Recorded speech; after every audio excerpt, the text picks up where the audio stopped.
Muy bien, buenos días, hermanas. Ya estamos iniciando con la grabación de la clase de esta mañana, así que de esa manera pues comenzamos también la clase. Hoy continuamos con el tema de la unidad, ya vamos en la lección 8.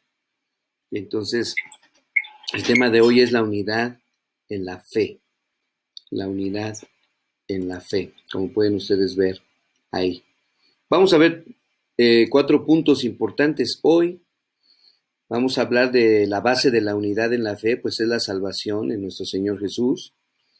Luego vamos a hablar de la segunda venida de Jesús, ¿sí? Vamos a ver también la labor de nuestro Señor Jesús ahorita, ahí en el santuario celestial, en los cielos, donde Él está, y vamos a finalizar hablando del ser humano como seres inmortales. No inmortales, perdón. Muy bien, vamos a empezar. ¿Quién quiere iniciar con una oración? A ver, ándale, Marisol. Vamos a orar contigo. Sí, Señor Padre Celestial, en esta mañana te agradecemos la vida que nos permites tener. Gracias, Señor, por permitirnos estar aquí en este momento. Te pedimos, Señor, que tú nos llenes de sabiduría y entendimiento para poder comprender más tu palabra y poderlas llevar en nuestra vida, Señor, meditar en ella cada día, Señor. Te pedimos, Señor, sabiduría y entendimiento para nuestro hermano pastor, que seas con él y permite, Señor, que sea de acuerdo a tu voluntad lo que aprendamos el día de hoy. Gracias te damos, Señor, te pedimos también por los hermanos que aún no se han conectado, que tú les permitas el tiempo y el poder estar con nosotros, Señor. Te lo pedimos en el nombre de mi Señor Jesucristo. Muy bien. Amén. Damos gracias al Señor y pues vamos a iniciar. Ya tienen ustedes ahí las diapositivas. Déjenme, se las voy a ponerlo un poquito más grande para mí.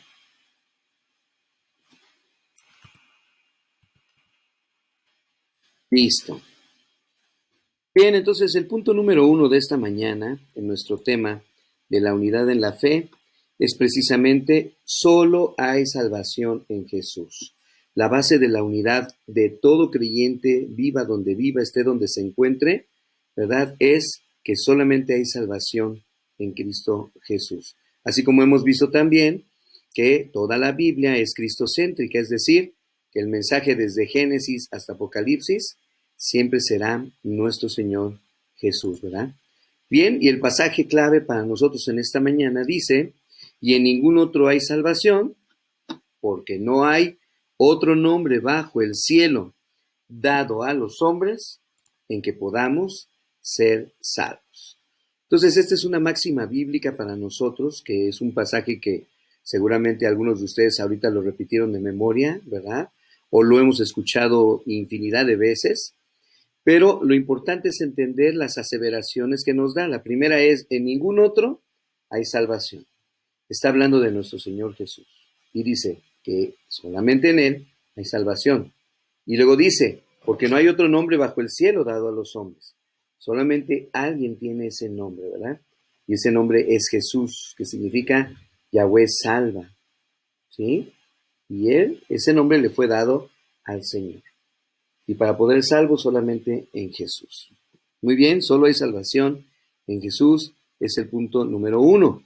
Vamos a ver qué más nos dice la Biblia acerca de este punto en 2 Corintios capítulo 5, 19.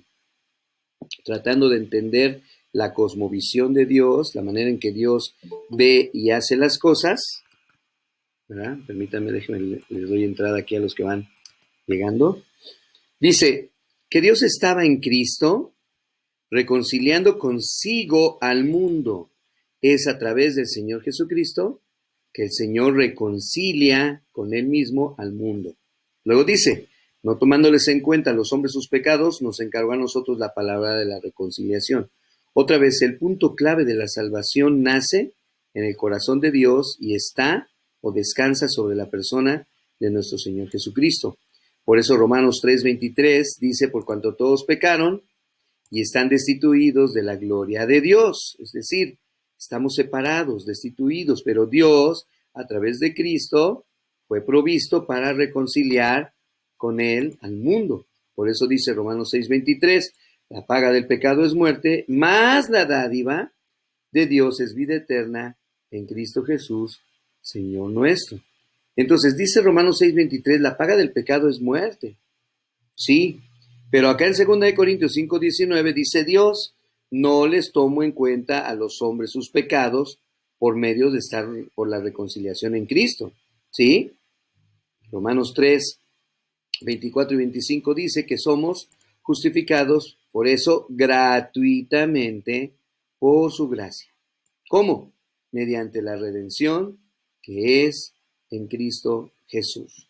Quiero que notemos que todos los pasajes que estamos leyendo, Hechos, Romanos, Corintios, todos giran alrededor del mismo mensaje. Número 1, todos somos pecadores. Número 2, por ser pecadores todos estamos apartados de la gloria de Dios. Tenemos que reconciliarlos. Número 3, la manera en que Dios quiere reconciliarnos con Él es a través de Cristo. ¿Sí? Y es ese ministerio, el número 4, el que nosotros estamos ejerciendo ahora. Por eso dice, a quien Dios puso, el Señor Jesús, como propiciación por medio de la fe en su sangre, para manifestar su justicia. ¿Sí? El Señor desea manifestar su justicia. Dice, a causa de haber pasado por alto en su paciencia los pecados pasados. Como dice 2 Corintios 5:19, no tomándoles en cuenta a los hombres sus pecados. ¿Sí? Y ahora, 1 de Juan, capítulo 4, versículos 9 y 10, va más allá para que podamos entender el total de la salvación de Dios hacia el ser humano, en que en esto se mostró el amor de Dios para con nosotros. ¿En qué? En que Dios envió a su Hijo unigénito al mundo, es como un resumen de todo esto que estamos viendo, para que vivamos por Él. En esto se mostró el amor de Dios para con nosotros, en que Dios envió a su Hijo unigénito al mundo para que vivamos por Él. Ahora este punto es interesante, porque nosotros en respuesta a que solamente hay salvación en Jesús, y aunque podemos ser salvos ahora a través del nombre de nuestro Señor Jesucristo y de haberle aceptado como nuestro único y suficiente Salvador y como el Señor de nuestras vidas, bueno, tenemos que vivir por Él. Otra vez, en esto se mostró el amor de Dios para con nosotros, en que Dios envió a su Hijo unigénito al mundo para que vivamos por Él. ¿Sí? Y por eso dice, mas la dádiva de Dios es vida eterna en Cristo Jesús, Señor nuestro. En esto consiste el amor, en el regalo de Dios, la dádiva de Dios de la vida eterna. Dice, no en que nosotros hayamos amado a Dios, no, sino que Él nos amó a nosotros. Esta bendición, este gozo, esta alegría, ¿verdad? Este privilegio descansa en el amor de Dios y en que Él nos amó a nosotros primero.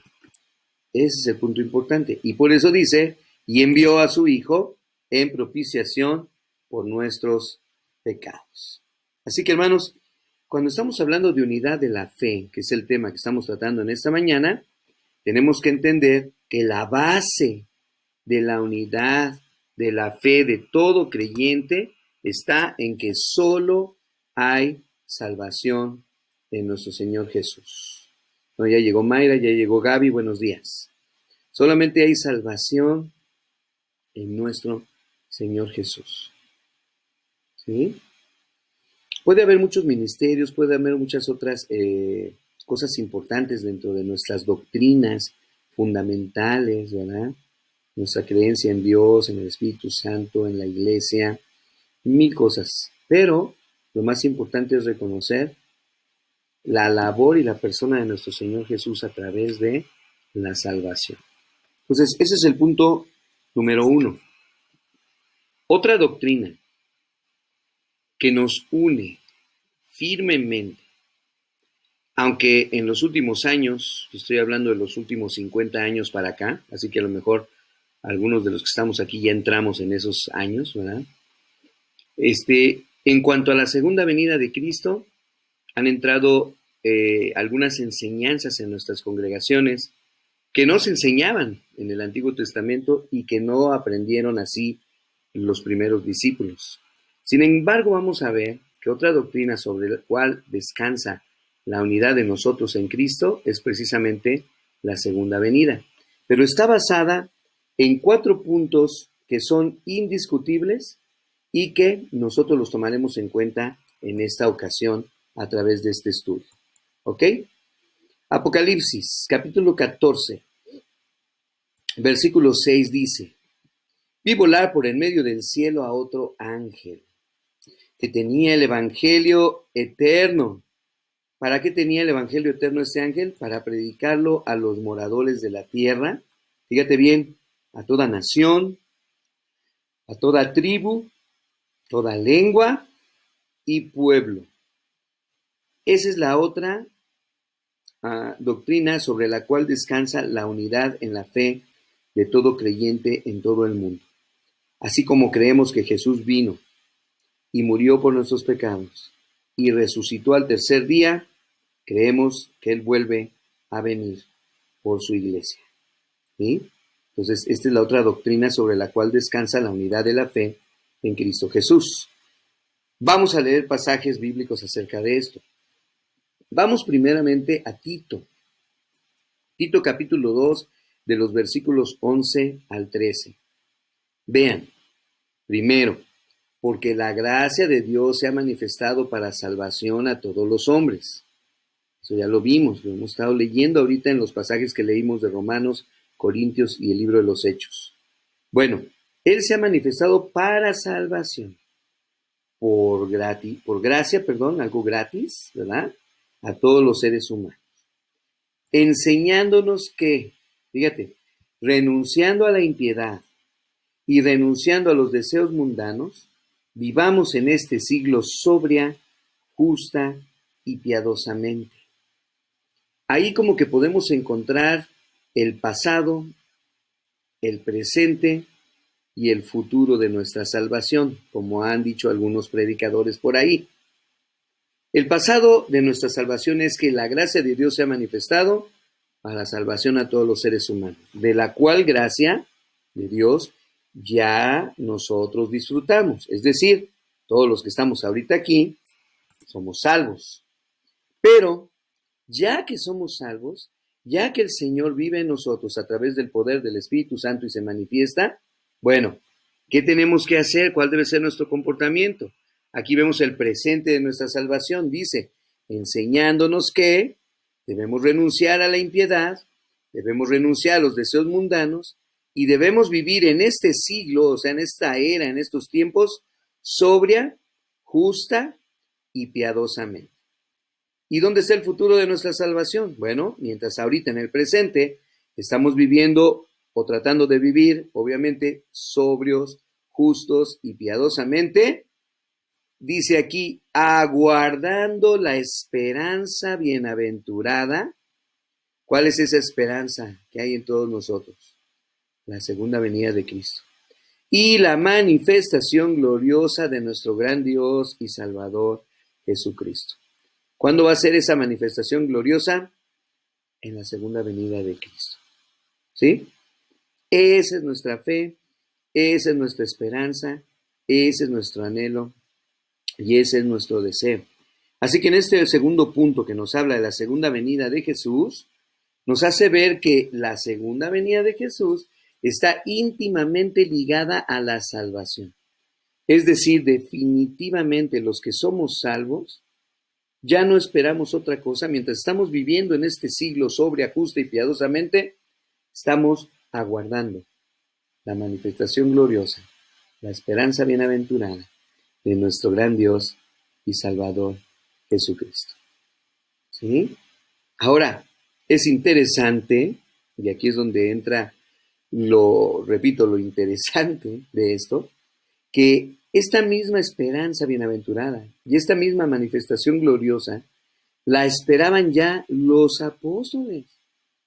Desde el tiempo de los apóstoles ellos ya esperaban. El mismo apóstol Pablo creía que iba a ver con sus propios ojos esa manifestación gloriosa en la segunda venida del Señor.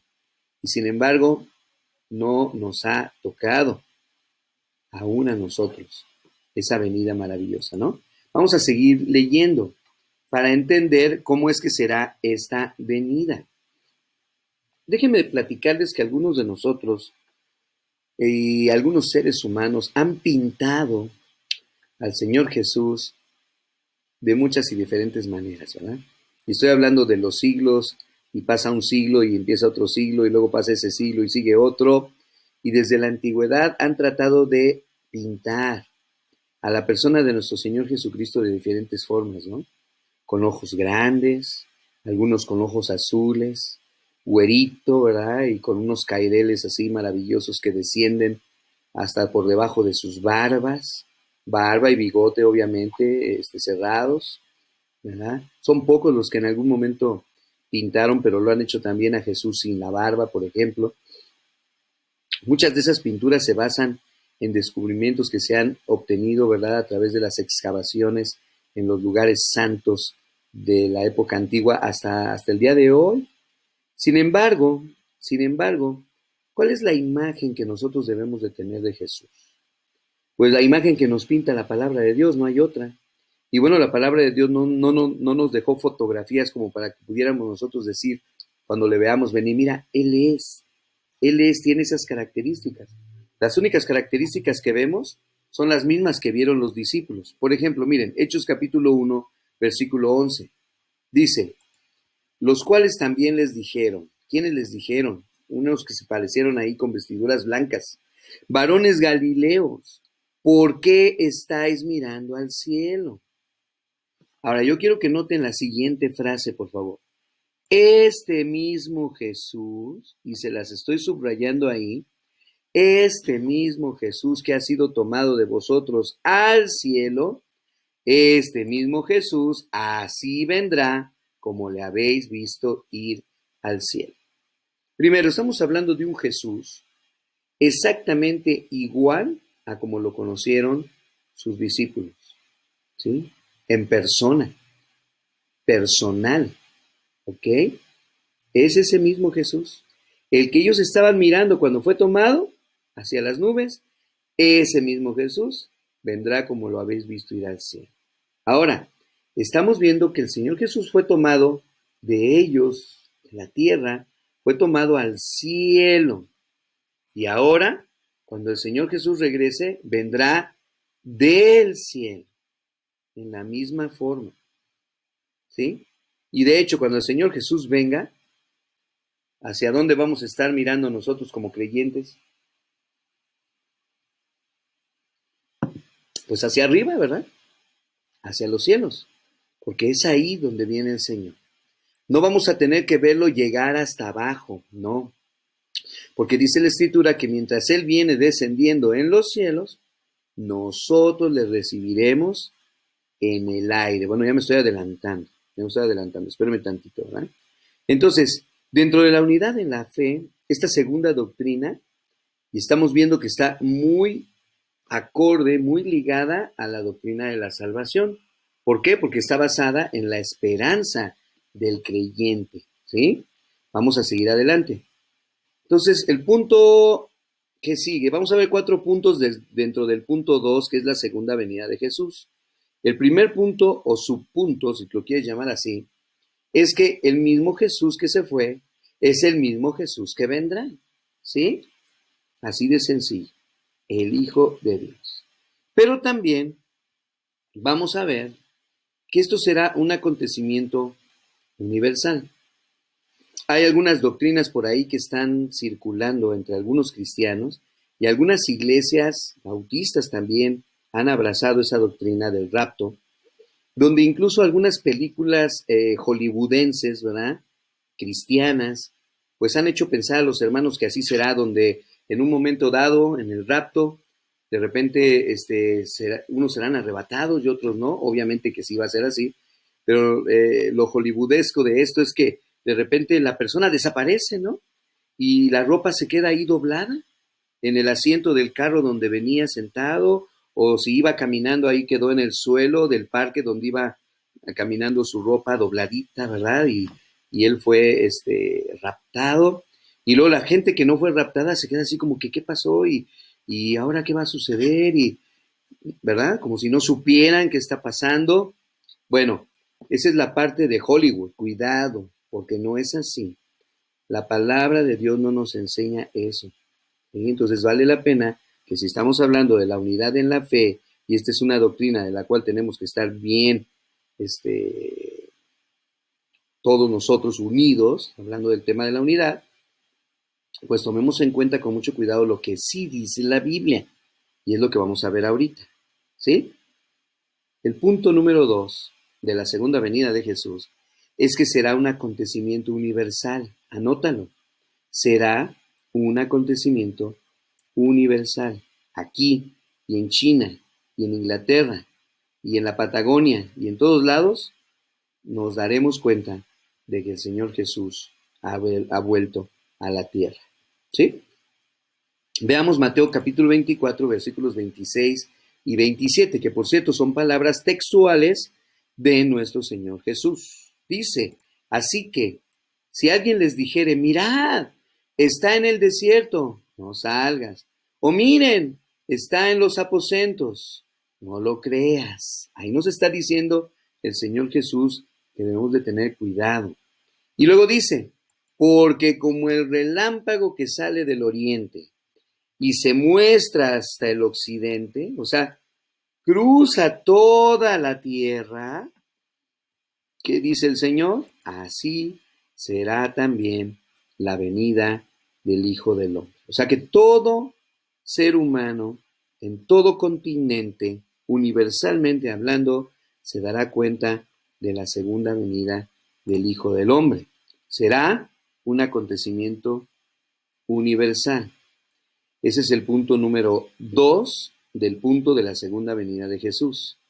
Pero el punto número 3 nos da más luz acerca de esto, diciéndonos que todo ojo le verá. Todo, absolutamente todos los ojos de todos los seres vivientes, o más bien voy a decirlo así, todos los que tienen ojos, lo verán, incluyendo a los animales. Todos los que tienen ojos, dice ahí, todo ojo le verá. Apocalipsis capítulo 1, 7. He aquí que viene con las nubes, así como lo dijeron los varones galileos allá en Hechos 1:11, que no lo he quitado, que está hasta allá abajo. Así mismo viene con las nubes, dice el ángel, y todo ojo, ¿verdad?, le verá. Todo ojo le verá. Principalmente los que le traspasaron. ¿Quiénes son los que le traspasaron? Los israelitas, ¿verdad?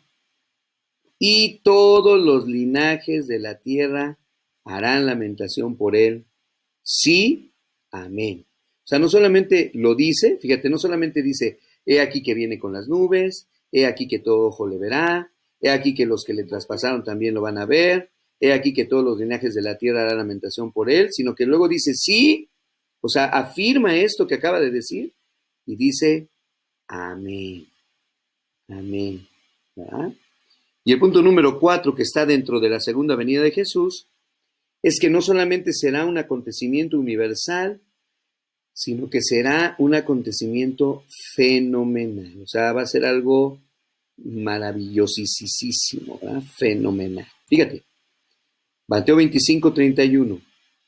Cuando el Hijo del Hombre venga en su gloria y todos los santos ángeles con él, ahora sí, entonces se sentará en su trono de gloria. Fíjense que esto es algo interesante. El Señor Jesús ahorita no está reinando. Déjenme darle la entrada a Mari, perdón. Así es. ¿Pero cómo? No, no, no. Quien está reinando y quien está sentado en el trono y en todas las visiones de Apocalipsis, de Daniel y todo lo que hemos estudiado de la Biblia acerca de este tema nos enseña que el que está sentado en el trono y cuyo brazo no se ha desextendido, sino que sigue extendido, trayendo misericordia a todo ser humano, es Yahweh, el Padre. Y a su lado, en el trono de Yahweh, está Jesús. ¿Qué está haciendo? Intercediendo por nosotros. Pero, Mateo 25, palabras del mismo Señor Jesús. Cuando el Hijo del Hombre venga en su gloria y todos los santos ángeles vengan en su gloria con él, está hablando de la segunda venida, otra vez, dice entonces, y solo entonces se sentará en su trono de gloria. ¿Por qué? Porque es ahí donde comienza su reinado milenial, ¿sí? Y por eso todos los linajes de la tierra harán lamentación por él, y los que le traspasaron. Y por eso todo ojo se va a dar cuenta, todo ojo le verá. Todos sabrán que llegó el momento, ¿verdad?, en que el Señor Jesús viene a reinar en toda su gloria. Por eso hay otra profecía por ahí, otra visión que tuvo, ¿verdad?, Juan en Apocalipsis, que dice que en su muslo estaba escrito Rey de Reyes y Señor de Señores. Cuando llegue ese momento glorioso, ¿no? Será un acontecimiento fenomenal. Será un acontecimiento fenomenal. Entonces, fíjense qué bonito, ¿no? Pensar en esta segunda idea que nosotros nos da acerca de la segunda venida de Cristo. Y entonces, 1 Tesalonicenses capítulo 4, versículos 16 y 17 nos dice, porque el Señor mismo, otra vez, este mismo Jesús que leímos en Hechos 1:11, el Señor mismo, dice Pablo, con voz de mando, con voz de arcángel, o así con voz de mando, porque ya trae la voz de juicio, viene a reinar sobre todos los linajes de la tierra, con voz de arcángel, ¿sí? Y con trompeta de Dios, porque sonará la trompeta, acuérdense. Descenderá del cielo, como vimos en Hechos 1:11, así vendrá como le habéis visto ir al cielo, y los muertos en Cristo resucitarán primero. Aquí ya están incluidos todos los creyentes. ¿Quiénes son los muertos en Cristo? Sencillo. Los creyentes, los que murieron en Cristo Jesús antes de su venida. Los abuelos y los papás y los maridos y todos los que han muerto, ¿verdad? Pero en Cristo Jesús solamente están esperando que suene esa trompeta que los va a despertar. Y mira lo que pensaba Pablo. Luego nosotros los que vivimos, los que hayamos quedado, fíjate, y es interesante, ¿eh? Por eso les digo que cuidado con las peliculescas de Hollywood, porque aquí se está llevando a cabo el rapto, dice aquí que los muertos en Cristo resucitarán primero. Sitúate históricamente en este momento, en esta revelación que está teniendo Pablo, en ese momento están siendo llevados, ¿verdad?, dentro del rapto, incluyendo a los vivos, los que hayamos quedado. Y acuérdate, ya lo leímos acá, todo ojo le verá, aún los que le traspasaron y aún todos los linajes de la tierra, porque se van a dar cuenta. ¿Y por qué dice que los linajes de la tierra harán lamentación por él? Pues obvio, porque son todos los que no creyeron en él, imagínate, y lo van a ver venir en su gloria, con sus santos ángeles, con voz de mando, con voz de arcángel, con trompeta de Dios. Luego dice, los que vivimos, los que hayamos quedado, y esto pues se cumplirá en nosotros si estamos vivos para cuando venga el Señor Jesús, ¿verdad? Seremos arrebatados juntamente con ellos en las nubes, ¿verdad? Para recibir al Señor en el aire, porque Él viene a la tierra, viene para recibir al Señor en el aire, y luego dice, y así estaremos siempre con el Señor. Ya será el momento en que nosotros podremos reinar, ya será el momento en que estaremos para siempre con Él, como Él viene a Jerusalén, y Él viene a poner sus pies sobre el Monte de los Olivos, y Él viene a instaurar su reino ahí en Jerusalén, y descenderá del cielo la nueva Jerusalén, el nuevo, ¿se acuerdan la importancia del templo que estuvimos leyendo ahora en 2 de Crónicas? Y dice la Biblia que ahora esa nueva Jerusalén será el tabernáculo de Dios con los hombres, morada de Dios. Descenderá de los cielos, se abrirá con un terremoto un gran valle ahí en el Monte de los Olivos, y ahí descenderá esa maravilla que está siendo preparada en los cielos, que lo vamos a ver ahorita, ¿verdad? Que Jesús está ahorita en el santuario celestial. esperando que llegue el momento para la segunda venida de Cristo.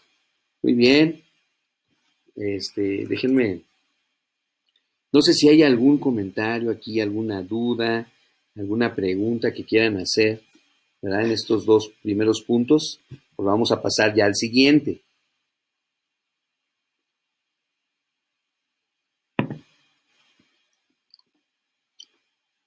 Con confianza, ¿eh? Si no la podemos contestar, la contestamos otro día, pero si la podemos contestar ahorita, podemos dar respuesta con la palabra del Señor, ¿verdad? Alguna duda que ustedes tengan.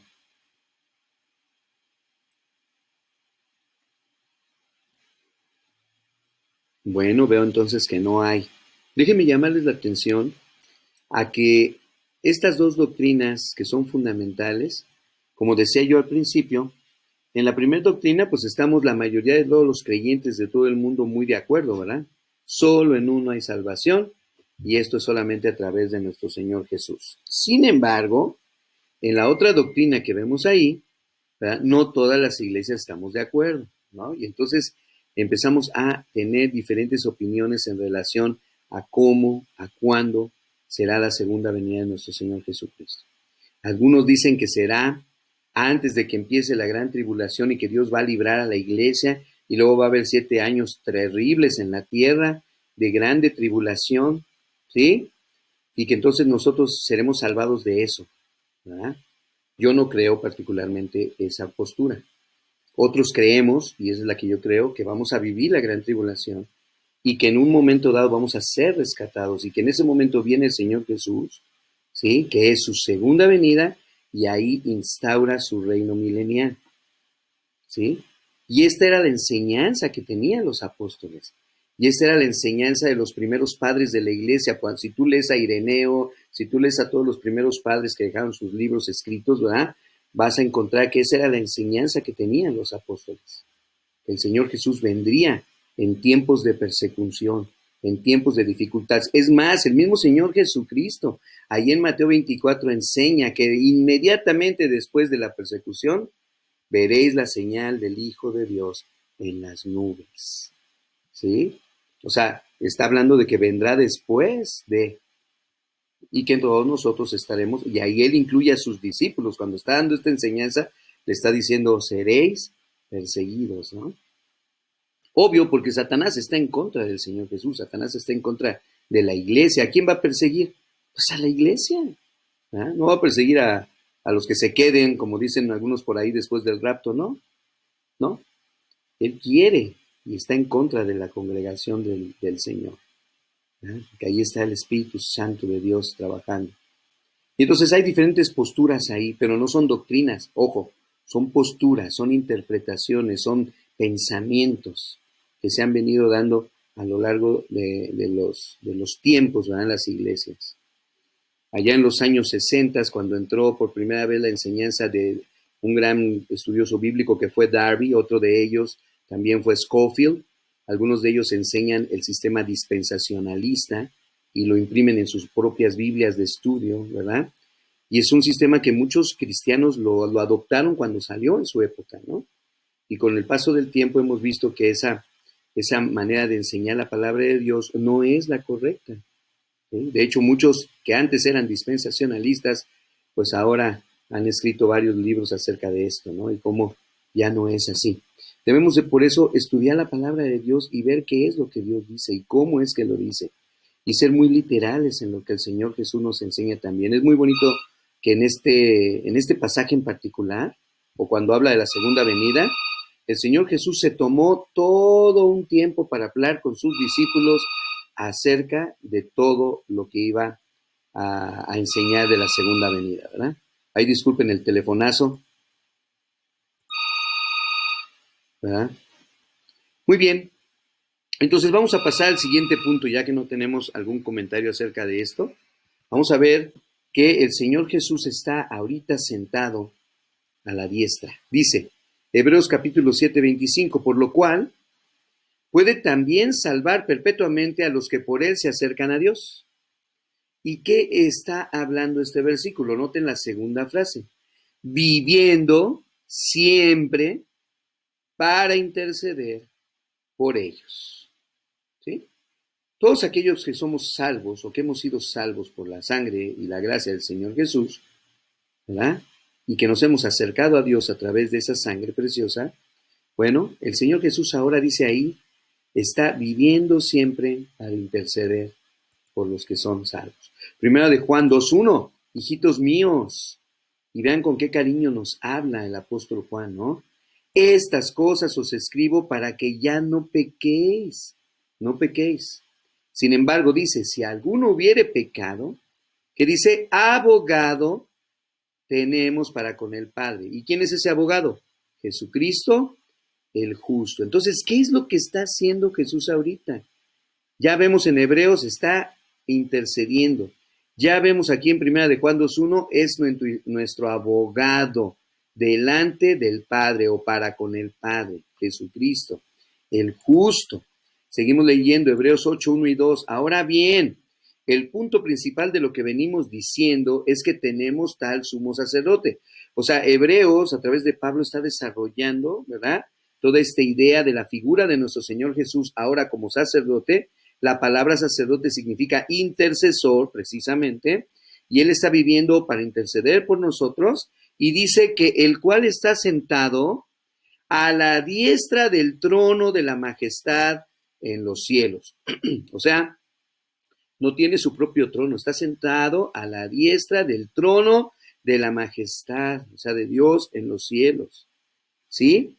Pero luego noten lo que dice, esto es muy importante porque aquí está haciendo mención de que el Señor Jesús, lo está equiparando Pablo en Hebreos, al único sumo sacerdote capaz de perdonar todo pecado, ¿verdad? He aquí el Cordero de Dios que quita el pecado del mundo. Acuérdense, dice que está sentado a la diestra del trono de la majestad, pero dice que es ministro del santuario y de aquel verdadero tabernáculo que levantó el Señor y no el hombre. Ojo con esto, porque la figura del tabernáculo en el Antiguo Testamento, y ya lo estuvimos estudiando pues desde que empezamos a leer Génesis hasta que llegamos a Jueces y más por ahí, ¿verdad?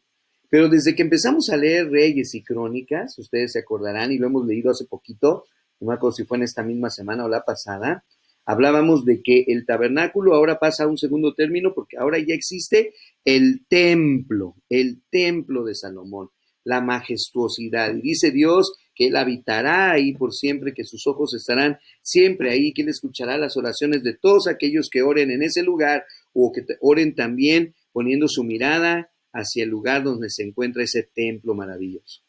Vean lo que dice Hebreos. Es ahora ministro del santuario, el Señor Jesús, y de aquel verdadero tabernáculo que levantó ¿quién? El Señor. ¿Cuál es ese nuevo tabernáculo o ese verdadero tabernáculo? La nueva Jerusalén, el nuevo santuario celestial. No es el que levantó el hombre, por eso dice, y no el hombre, aunque lo levantó guiado por Dios. Dios puso las medidas, Dios puso todo para que ese tabernáculo y que después fue el templo fueran edificados, ¿verdad? Vamos a seguirle. Luego dice Hebreos 9:24, porque no entró Cristo en el santuario hecho de mano. Ojo, es cierto, no entró en ese santuario hecho de mano, que era figura del verdadero santuario. Ah, entonces hay otro santuario. ¿Dónde? Es un santuario que está en el cielo, ¿sí? Éxodo 25:40 nos hace recordar, mira, cuando recibió la orden Moisés de hacer el tabernáculo, mira y hazlos conforme al modelo que te ha sido mostrado en el monte. O sea, tú vas a construir el tabernáculo según un modelo que yo te di. ¿Cuándo se lo dio? Pues en Éxodo, cuando estuvo en el monte esos 40 días, y fíjate, ahorita coincidió con la predicación que vimos, ¿no? Sí, cuando estuvo esos 40 días y 40 noches en la presencia del Señor, se le dio un modelo, ¿verdad? Como se le mostró ahí en el monte. Bueno, por eso dice aquí en Hebreos 9:24, este santuario al cual entró Jesús es figura del verdadero. Y Él entró en ese santuario en el cielo mismo para presentarse ahora por nosotros delante de Dios. ¡Oh, qué maravilloso! ¿Notan ustedes esto? ¿Qué profético? ¿Sí? Entonces, ahorita el Señor está preparando ese lugar para nosotros, ¿sí? Y viene ese lugar para que nosotros reinemos con Él. Pero Él es el ministro del santuario en este momento, de ese verdadero tabernáculo que levantó Dios en los cielos, ¿sí? Entonces Jesús está en el santuario celestial, ¿sí? Nuestro Señor Jesús está en el santuario celestial. Y hermanos, la labor que Él está realizando es esa labor para bendición de todos nosotros y de todos los seres humanos. Así que solamente resta reconocer en nuestras vidas la majestuosidad de Dios a través de esto, ¿sí? Qué maravilloso es pensar que el Señor tenía todo previsto. Desde un principio ya nuestro Señor tenía todo previsto, ¿verdad?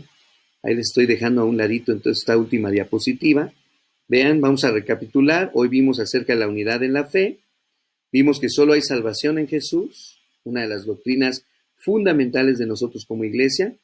Vimos acerca de la segunda venida de Jesús, otra doctrina fundamental y que es interesante y hay que notar que vendrá ese mismo Jesús, que será un acontecimiento universal, que todo ojo de todo ser le verá y será un acontecimiento maravilloso, fenomenal, ¿verdad?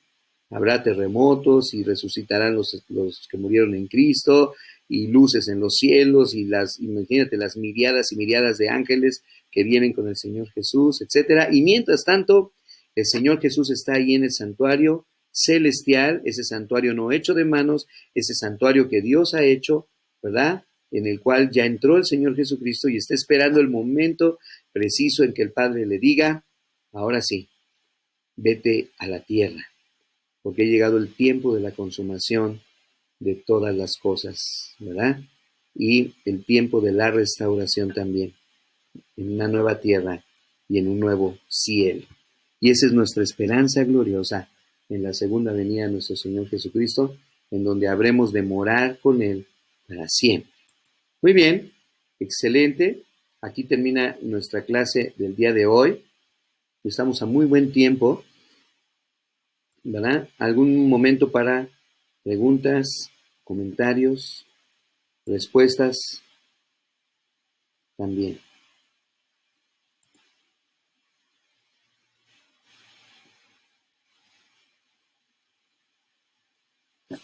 Será importante que nosotros, a ver, una pregunta para ustedes, será importante que nosotros estemos bien de acuerdo en lo que es la unidad de nuestra fe, o sea, lo que creemos, la unidad de nuestra fe es importante o no es importante. A lo mejor esta clase no tenía mucha importancia. Finalmente vamos a creer lo que dice la Biblia, ok, pero será importante que estemos unidos en esto. Sí, es importante. Sí, es importante. Bueno, si pueden decir por qué es más importante, por qué es importante.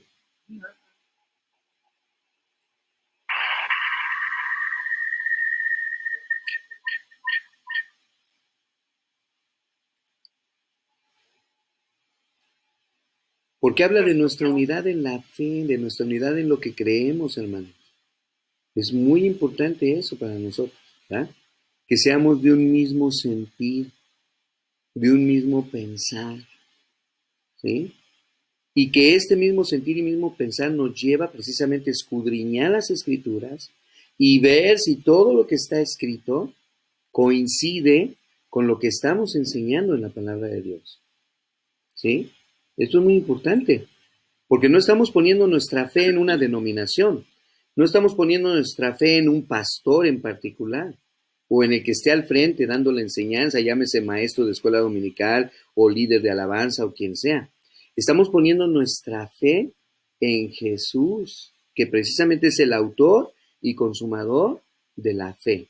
Y nosotros tenemos que estar 100% seguros de lo que creemos, ¿sí?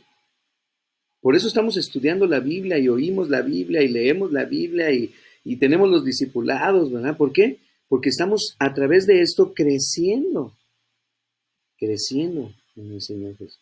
Hoy veíamos en la predicación todos los que entraron a la gloria de Dios al monte. Dios permitió que todos ellos se acercaran. Ahí estaba Aarón, ahí estaban los otros sacerdotes, Nadab y Abiú, ahí estaban los 70 escogidos, ahí estaba Moisés, pero solamente Moisés tuvo la bendición de ver a Dios y de estar con el Señor cara a cara. Pero los demás entraron. Dice ahí que ellos vieron el piso, ¿no? Que era como un zafiro, como un mar, ¿verdad? De color azul, maravilloso. O sea, todos tuvieron su momento dentro de la visión de Dios. Tuvieron el privilegio. Pero solamente Moisés recibió lo mejor, ¿no? Y nosotros, que tenemos la gloria de Dios, que hemos conocido a nuestro Señor Jesús, depende de nosotros, nuestro crecimiento espiritual, nuestra madurez en Cristo. De tal manera que estemos unidos también en la unidad, en la fe, que es en Cristo Jesús. Y sobre todo en estos, digo, hay muchos temas en los que debemos de estar unidos en la fe, ¿verdad? Ahí están todos nuestros artículos de fe, por eso se llaman artículos de fe de las iglesias bautistas, ¿verdad? Y muchos de ellos, incluso hay que revisarlos, ¿sí? Porque han ido transformándose durante el paso de los años, precisamente por el estudio de la palabra de Dios, de algunos grandes estudiosos de la palabra de Dios, ¿verdad?